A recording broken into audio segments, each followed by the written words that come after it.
యేసుక్రీస్తు పేరట ఈ వీడియోను వీక్షిస్తున్న ప్రతి ఒక్కరికి కూడా వందనాలు. ఈ వీడియో యొక్క ముఖ్యమైన ఉద్దేశం ఏమిటి అంటే, నేటి క్రైస్తవులు చాలా మంది గొప్ప బోధకులుగా పిలువబడుతున్న ఫేమ్ నేమ్ కలిగిన దైవ సేవకులు ఏది చెప్పినా అదే సత్యం అనే భావనలో బెరయా సంఘస్థుల వలె వాక్యమును పరిశీలించక వారు చెప్తున్నవి వాక్య ప్రకారం ఉన్నాయా లేదా అనే పరిశీలన చేయలేని స్థితిలో నేటి విశ్వాసులు చాలా మంది ఉన్నారు. ఎవరినో విమర్శించాలని, ఎవరినో కించపరచాలని ఈ వీడియో ఉద్దేశం కాదు. ఇమ్మానుయేల్ మినిస్ట్రీస్ హైదరాబాద్లో పరిచర్య చేస్తున్న పాస్టర్ జెర్మియా గారు రీసెంట్గా కుకట్పల్లి హైదరాబాద్ దగ్గర జరిగిన మీటింగ్స్లో ప్రసంగాన్ని చేశారు. కీర్తనల గ్రంథం 68వ కీర్తనలో బాషాను అనే పర్వతం గురించి.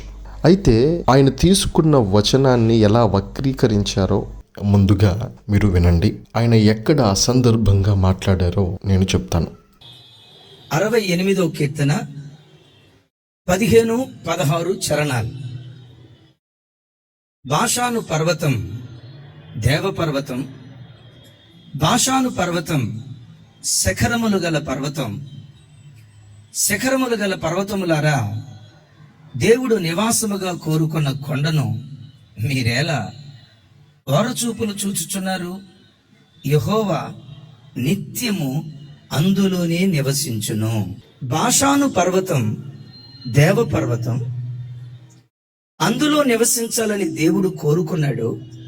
అతిథిగా కాదు, అప్పుడప్పుడు వచ్చిపోయేవాడిగా కాదు, నిత్యము అందులోనే నివసించాలని యెహోవా కోరుకున్నాడు అని కీర్తనకర్త దేవపర్వతంగా పిలువబడుతున్న బాషాను పర్వతాన్ని గూర్చి అద్భుతమైన మాట అంటాడు.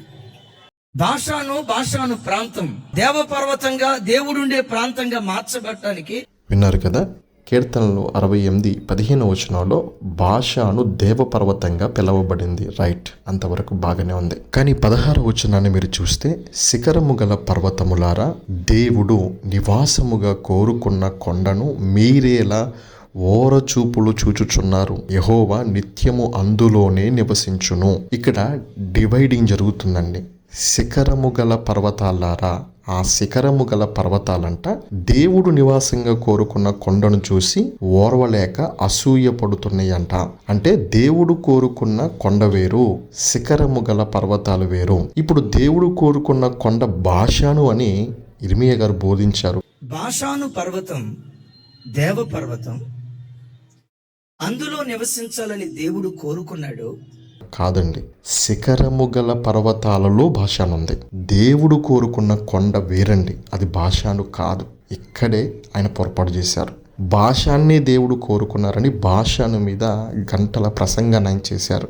ఓర్వలేని స్థితిలో ఉంది బాషాను. దేవపర్వతమే, ఎస్, అది మెజెస్టిక్ మౌంటైనే, శిఖరము కలిగిందే. దాన్ని అందరూ దేవపర్వతము అంటున్నారు, ఓకే. కానీ దేవుడు కోరుకున్న పర్వతం అది కాదండి. దేవుడు కోరుకున్న కొండ ఏమిటి? సియోను కొండండి. ఆయన బాషాను ఏర్పాటు చేసుకున్నాడు దేవుడు అని చెప్పి ఒక అసందర్భాన్ని సందర్భంగా మలచి ఆయన గంటల ప్రసంగాన్ని చేశాడు. ఇది చాలా విచారకరం. మీలో చాలా మంది అనుకోవచ్చు, ఆయనకి డైరెక్ట్ గా చెప్పొచ్చు కదా అని. మొదటి విషయం, ఆయన ఎలా కాంటాక్ట్ అవ్వాలో నాకు తెలియదండి. రెండో విషయం, ఆ వాక్యం వేల మందిలోకి వెళ్ళిపోయింది, వెళ్తుంది. ఒక క్రైస్తవునిగా నా బాధ్యత దాన్ని సరిచేయటం.